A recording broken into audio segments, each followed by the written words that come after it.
Good afternoon, madam. I am D. Sanketana from Beacon Capital's final year. Now, I would like to explain check. Check is a document which order from bank to pay to a particular amount or money from person's account to individual's account or company's account from whose name check has been made or issued.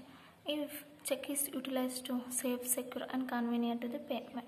In India, check is valid until 3 months for the date of issue. Next, I would like to explain how many digits are in check and what they are present. There are 6 digits in check.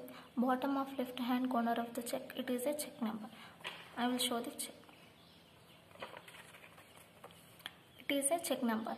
After the check number, the 9 digits are mentioned in the check. It is a MICR code.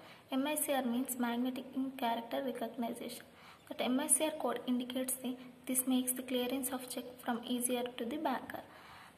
This is after the MICR code, the 6 digits are mentioned in the check. It is a portion of the account number, and the last 2 digits is a transaction ID. The transaction ID, it helps to know whether the check is issued local or payable at par. Next, I would like to explain parts of check. There are 7 parts in check. One is a drawer. Drawer means a person or entity to making the check. It is a drawer. Next one is a drawing. Drawing means any financial institution where the check can be presented for payment. It is a drawing.